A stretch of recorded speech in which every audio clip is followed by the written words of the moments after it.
အော်ဒီခန်းတော့ orthogonal ပေါ့ orthogonal basis ဆိုတော့ vector လေးရှိမယ် e1 နဲ့ en ဒီကောင်လေး orthogonal ဖြစ်တယ်ဆိုတာဗာတိတ်ပြလေဆိုတော့ရှင်းပါတယ် inner product 0ရတာပေါ့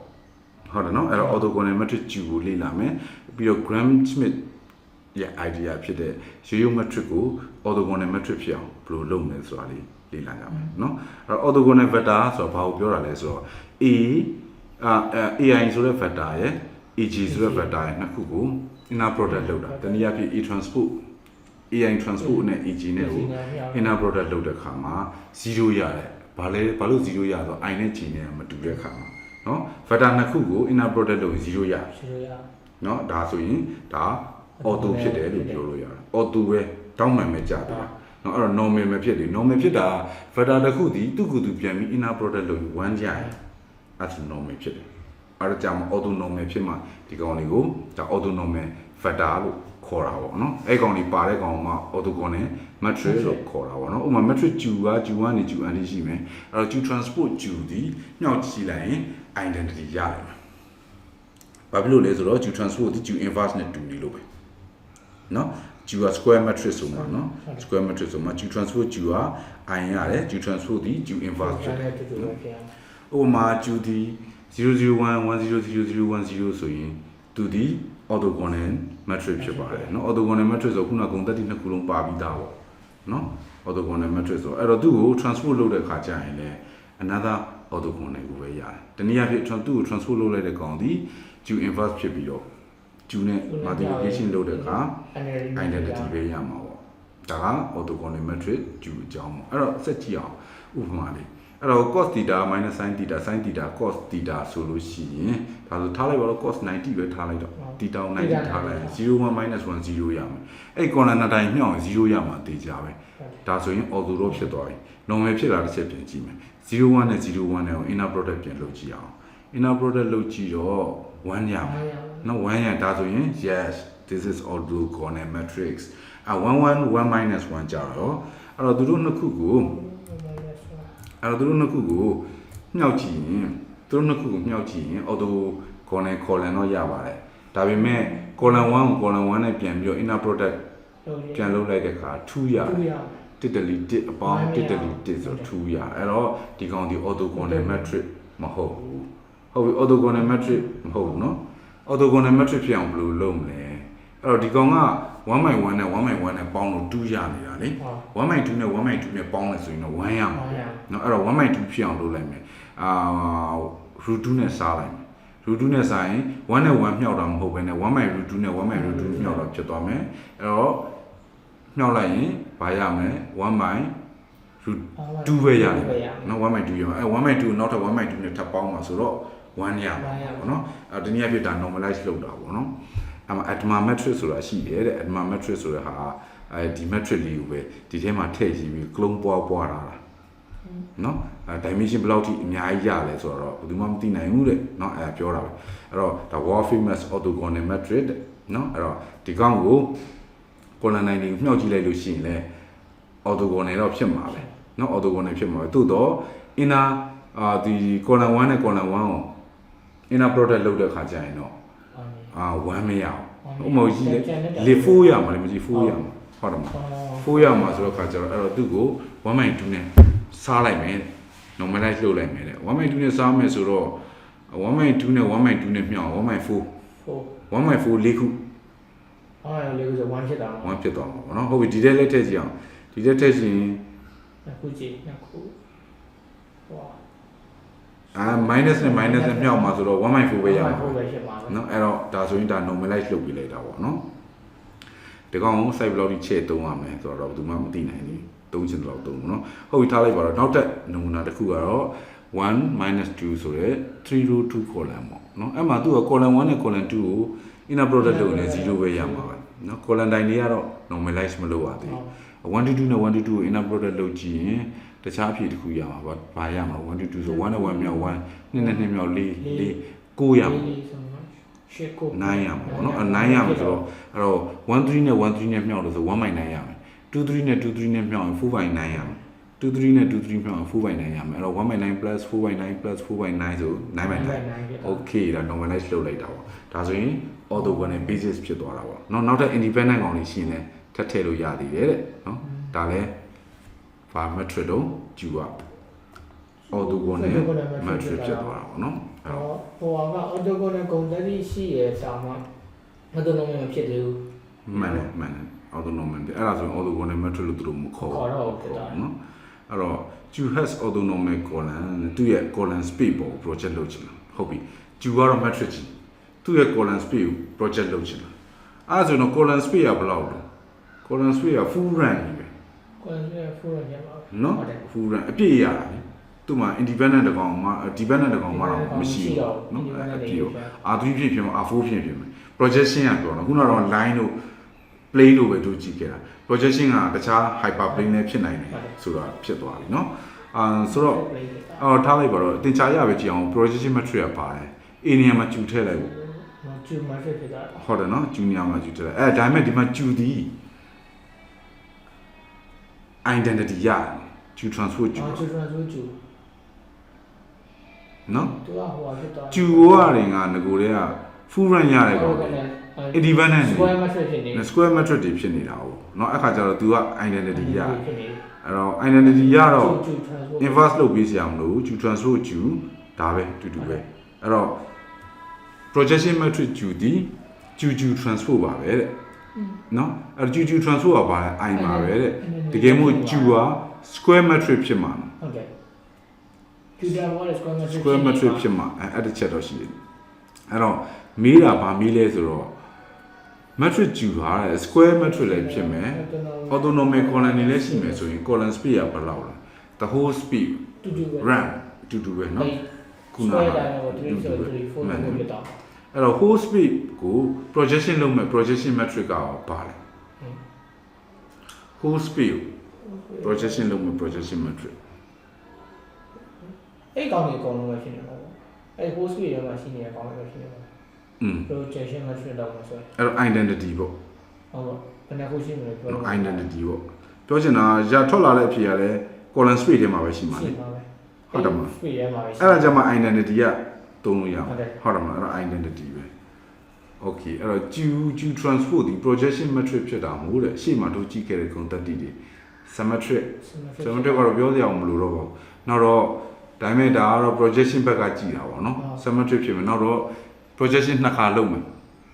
နှစ်ခါလုပ် Q transpose ဟုတ်တော့နှစ်ခါလုပ်တူတူပဲဟိုကနေတူတူပဲဒါပဲပေါ့နော်အဲ့တော့ A transpose A H hat equal to A transpose B ဆိုတော့အဲ့နေရာမှာ Q ထည့်လိုက် Q transpose Q ထည့်လိုက် Q transpose Q က square matrix ဆိုရင် identity ဖြစ်တယ် okay အဲ့ identity ဆို H hat က Q transpose B ပဲဖြစ်တာပေါ့ဒါပဲအဲ့တော့ရှေ့မှာတော့ဆို HI ကA1 transpose B ပဲเนาะဒါပဲအဲ့တော့တူတူပဲအဲ့တော့ orthogonal basis ပေါ့เนาะ orthogonal basis အဲ့တော့ဒါတော့ရှေ့မှာပြောပြီးသားကိစ္စတွေပါပဲဒီ Graham Schmidt idea ကတော့ Graham ရဲ့ idea ကတော့ဘာလဲဆိုတော့ orthogonal vector ဖြစ်အောင်ဘယ်လိုလုပ်ရမလဲတွေးတာ Schmidt ရဲ့ idea ကတော့သူက orthogonal ဖြစ်အောင်ဘယ်လိုလုပ်ရမလဲတွေးတာလွယ်ပါတယ် magnitude နဲ့စားလိုက်တာခုနငါတို့လုပ်ခဲ့ပြီဟုတ်တယ်မလား magnitude နဲ့စားလိုက်အဲ့ Graham ရဲ့ idea ကိုတစ်ချက်ကြည့်အောင် vector A နဲ့ B orthogonal ကြတာလိုချင်တာ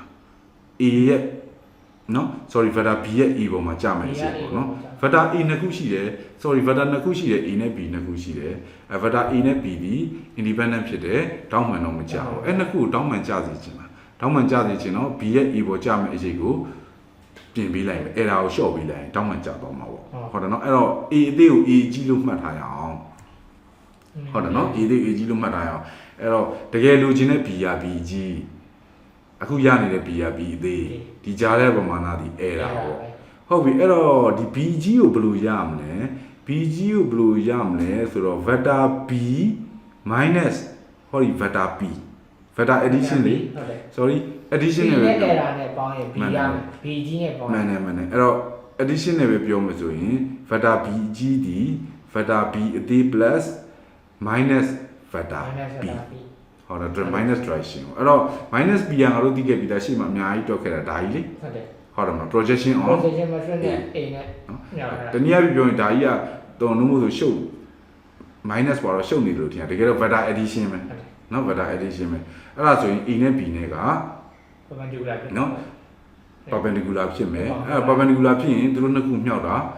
0ပဲရမှာပေါ့နော်ဒီမှာ A transpose B နဲ့တို့ရဲ့ဟာနဲ့မြောက်တာဟုတ်ပြီ vector 3ခုရှိမယ်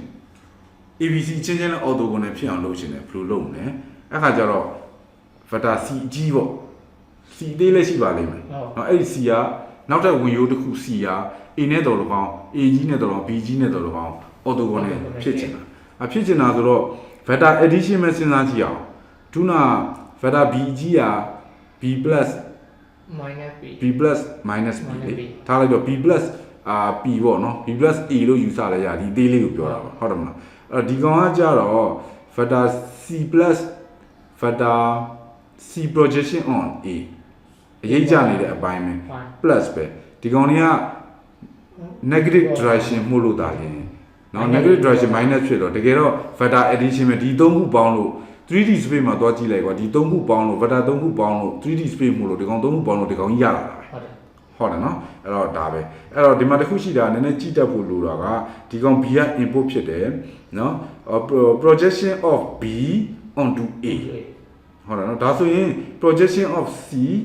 onto A ဟုတ်တယ်နော်ဒီ vector လေးကအဲ့ဒါပဲဒီ vector လေးကကျတော့ projection of C onto B အဲ့တော့ equation ရငါတို့ဖြည့်ထုတ်လိုက်ပြီ 3D graph ကိုတွားကြည့်စရာမလိုတနည်းအားဖြင့်ပြောရင်တော့ဓာကြီးကတကယ်တော့ဘာမှမဟုတ်တော့ vector addition ပဲ vector addition ကို negative direction မို့ minus တက်ပြီးလိုက်တာဒါပဲဒါက Grant Schmidt idea Schmidt ရဲ့ idea တော့ပြောစရာမလိုတော့ပါဘူးဒါ magnitude နဲ့စားလိုက်ရင်သူက normalize လုပ်တဲ့သဘောပါပဲအဲ့တော့ vector A က111 vector B က102ဆိုလို့ရှိရင် vector A က A ပဲနော် vector B ကြီးဒီ vector B ကြီးအောင်ပုံမဖြစ်ဒီမှာကြည့်မယ် vector B ကြီးဒီ B minus projection ဟုတ်တယ်မလားအဲ့တော့ B minus projection A transpose B ဟုတ်တယ်မလား A transpose A နော် A transpose A နော်ဟုတ်ပြီဒီကောင်ကဘာလဲတော့အဲ့ဒါ A ပဲလေ A ပဲနော်ဒီမှာ A ပဲအဲ့တော့ vector B မရဘူးလားရဟုတ်တယ်နော်မယုံလားညှောက်ကြည့်လိုက်0ရ0ပြန်ရဟုတ်တယ်နော်ဟုတ်ပြီဒီမှာကဘာလဲဆိုတော့ Q ကဘယ်လိုရလာတော့ဒါဒီကျူပေါ့ကျူက plane ဖြစ်တာဟုတ်တယ်မလားဟုတ်တယ်ကျူ1နဲ့ကျူ2ပေါ့ဟုတ်တယ်နော်ကျူ1ကျူ2ဆိုသူ့ကို normalize လုပ်ဒီနှစ်ခုက auto ခေါ်နေဖြစ်သွားပြီ normal တော့မဖြစ်သေးဘူးnormal မဖြစ်သေးဘူး normal ဖြစ်တော့1နဲ့1နဲ့1နဲ့ဆိုရင်ဘယ်လောက်ရမလဲ3ရမှာ3ရမှာတော့ဒီကောင် 1/3 နဲ့ 1/3 နဲ့ 1/3 နဲ့ okay good ဒီတော့တော့မှလည်းဒီတော့ကြည့်ပါဦး0က0ပဲဟိုက1နဲ့1နဲ့1နဲ့ဆိုရင်2ပေါ့ဖြစ်နေမှာ1/2ဖြစ်နေဟုတ်တယ်နော်ဒီကောင် 1/2 plus 1/2 နဲ့ minus 1/2 ပေါ့နော်ဒီကောင်တော့အပြင် scalar game နဲ့မြှောက်လို့မရဘူးတခုချင်းဒီတိုင်ရမတူတော့လေဟုတ်တယ်မလား okay ဒါဆိုရင် orthogonal basis ကိုရပြီပေါ့နောက်ဆုံးတစ်ချက်သိရမှာတော့ ALU ကတို့တွေချိန်ခဲ့ပြီmatrix A L ကပါလေ lower triangular matrix U က upper triangular matrix lower triangular matrix ဒီကဏ္ဍနေရအောက်မှာပဲရှိမှာdiagonal အောက်ဟုတ်တယ်မလား upper triangular matrix ဒီ diagonal အပေါ်ကောင်းနေ elimination ဖြစ်စဉ်နဲ့လေ့လာခဲ့ကြသလိုအခု Grant Schmidt process ကိုလည်း AQR လို့သတ်မှတ်လို့ရတယ်တဲ့AQR R က triangular matrix Q က orthogonal နော်ဒါကိုကြည့်ချင်စာအုပ်ထဲမှာကြည့်ပါလားနော်အဲ့ဒါသူ့ရဲ့စာအုပ်ကိုပဲတွားကြည့်ရအောင်ပေါ့ဒါပေမဲ့ဒီမှာ course ထဲမှာ professor တော်တဲ့ဟာတစ်ခုက matrix တွေကို factorize လုပ်ဖို့လည်းပါတယ်တည်မလား ALU လို့တည်မလားအဲ့လိုမျိုးတွေများများမြင်ဖို့လိုတယ်ဒါဆိုရင်ဒါသူ့စာအုပ်ထဲတွားဖက်ကြည့်လိုက်ရင်ဒါတို့ matrix တစ်ခုကို orthogonal matrix နဲ့ triangular matrix နော်ဒီဘက်က R ဆိုတော့ဒီကောင်က triangular matrix ခွဲချတာဒါပေမဲ့ဒါကြီးကိုအခုမှလည်နေတာတကယ်တော့ရှေ့မှာပြခဲ့တာရှိတယ်အဲ့ရှေ့ဗီဒီယိုတော့ပြန်ကြည့်လို့ရတယ်ငါတို့ A ကို REF ဆွဲထုတ်တဲ့အချိန်မှာဟုတ်တယ်နော် REF ဆွဲထုတ်တဲ့အချိန်မှာ तू က R နဲ့မပြတော့ပဲ upper triangle U နဲ့ပြတယ်ပြီးတော့ lower triangle ပြတယ်အဲ့ကြားထဲမှာ diagonal တစ်ခုဆွဲထုတ်လိုက်သေးတယ် upper triangle ကို diagonal တစ်ခုဆွဲထုတ်လိုက်သေးတယ်လေဟုတ်တယ်မလားဟုတ်တယ်အပေါ်ပိုင်းခွဲဖို့တည်းမှန်တယ် diagonal ဆွဲထုတ်လိုက်သေးတယ်အဲ့လိုမျိုးကောင်ဖြစ်လိမ့်မယ်ဒီကျူဆိုတော့ကောင်အဲ့တော့ပြောရမယ်ဆိုရင် matrix A ကို तू က factorize လုပ်နေတဲ့သဘောပဲကိုမြင်တာတော့ပေါ့ နော်သူ factor လို့ခွဲချနေခွဲချနေ ALU နဲ့ခွဲတယ် A ပြီးတော့ LDU နဲ့ခွဲတယ်ဟုတ်တယ်မလား A elimination inverse ဖြစ်စဉ်နဲ့ E နဲ့မြောက်ဒီဘက်က REF ရ R ရတယ်အဲဆိုသူကဒီဟာတော့သူကခွဲချနေတဲ့သဘောပဲအဲ့တော့ဒီမှာလဲသူကစာအုပ်ထဲမှာဖတ်ကြည့်တော့ဒါကိုအသေးစိတ်ရေးတာလို့ပြောတယ်ဒါကတော့အခုကတော့ဒါကဘာမက်ထရစ်orthogonal matrix တွေအကြောင်းပေါ့နော်အဓိကအချက်နှစ်ချက်ပြရမယ်ခုန speed ကိုအဲ့လောက်မြင်ဒီဗီဒီယိုကတော့လောက်ရပြီ